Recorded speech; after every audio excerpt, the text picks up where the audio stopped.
Okay, so firstly, can you tell us about your position within IAAPA and of course Liseberg? Sure. I hope I pronounced that right. Yeah, you did. You're fine. No, I'm the CEO of Liseberg. Been working there for 7.5 years, and I am the current chairman of the board of IAAPA. It's a 1-year thing. You do. So I'm chair until November this year. So following on from the hugely successful Helix at Liseberg, did Pleasure Beach approach you in regards to building their own multi-launch coaster? And did you offer any advice on the project? Of course not. No, they did. When they started up the project, Thank you. They actually went around to visit quite a few different parks, and they were comparing especially ride systems, and we've had a really good cooperation with the Pleasure Beach for many years, and we've shared everything with them. I still remember when Nick came over back in, I think it was probably 14 or 15, and we just went through, almost every nut and bolt of the ride with him and with their technical director. So there's been a long dialogue with Pleasure Beach, and we've told them all the good stuff and the bad stuff, and I think that you'll also see here is that this is in many ways the next generation of the Mach multi-launch coaster. Before ICON, did you have a favourite coaster here at Blackpool Pleasure Beach? Well, I guess I did. I mean, I really like the old classic wooden coasters. I mean, I just love the Grand National. I love the Big Dipper.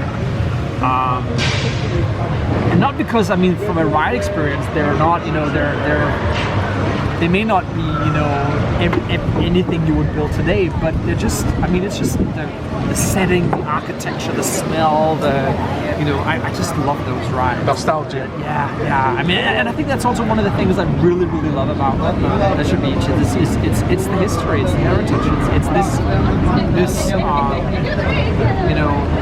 there are very few places in the world where you have rides that are, 100 years old or older, and I just love it here. I just love it here without sort of being able quite to explain it, but I just think this is so special.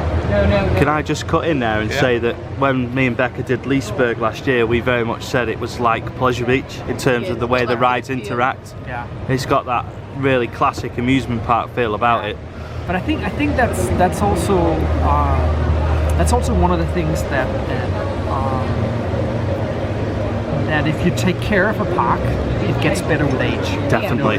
When it matures, and I think I'm visiting a lot of, especially in my role this year, I'm visiting a lot of newly built parks around the world, and that's always, they can have really great rides and good landscaping and nice theming, but in an old park like Pleasure Beach or Liseberg or Tivoli in Copenhagen, there is this thing, but it's very hard to sort of define, but there's this thing, this history, this atmosphere which really resonates very well with me, at least. I just love it. Okay, so we're currently seeing a lot of launch coasters and a lot of RMC conversions and new coasters being built. Do you see this trend continuing for the next few years? And what's your opinion of RMC conversions? I think they're fun rides. I mean, don't get me wrong. I think RMC is doing they're doing a great job. But at the same time, I also think that you have to be a little bit careful with these conversions, because I do think that there is something very special about a wooden coaster, and I can give you a couple of examples. I mean, I don't know if you know, but some of the intimate coasters have had some issues over the last years with the track that needs replacement, and we're replacing quite a bit of track at Liseberg, and Colossus in Heidepark in Germany are they've been closed for quite some time, and they've had that discussion as well. Should they convert into a hybrid, or should they stay with as a wooden coaster? And my perspective is, and that's the route we've taken at Liseberg, is that we want to keep a wooden coaster. Yeah. We would probably agree with that. We've been asked as a club, would you like to see that done here? And we just said, if you want to come in and build a brand new one, great. But please don't touch the history we've got. The coasters we've got here, as you alluded to in the previous question, are just too historical, too special. I mean, you've got Big Dipper's nearly 100 years old. Now, I will not change Big Dipper for the world. No. It would be such a shame. And I think, you know, and even smaller changes can be very, you can say very difficult. I mean, because if you look at, for example, the scenic railway at the Bakken in Copenhagen, they changed a few years ago. They changed from a brakeman system to a more standard, you know, block system with magnetic brakes and new trains. And I do get that from an operational perspective. It makes sense.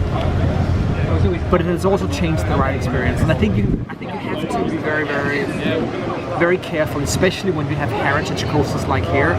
I mean, you could argue that, you know, Balder, you know, it's on a heritage coaster, Colossus and Heidepark neither. But when you have these jewels, you know, you should take care of them. Definitely. We really liked Balder last year, didn't we? It's epic, yeah. So good. It's a good ride, and it holds up very, very well. It's good pacing. It's really well done. Yeah, I'm really looking forward to coming. This will be my first time. You'll enjoy it. There's quite a few coasters that I'm really but also looking forward to. one ride at Liseberg, which I think, you know, is at least from my perspective, which probably will surprise you, is the old Schwarzkopf Lisebergbanan. Yeah. Because I love it's Schwarzkopf. amazing. It's 30 years old. It's 30 years old. And I can tell you, as the first, that we're actually putting new trains on it next year. Wow. Excellent. So they are manufactured. So the original trains were built by Sire, and they still had the drawings. So now we're in the process of having new trains manufactured.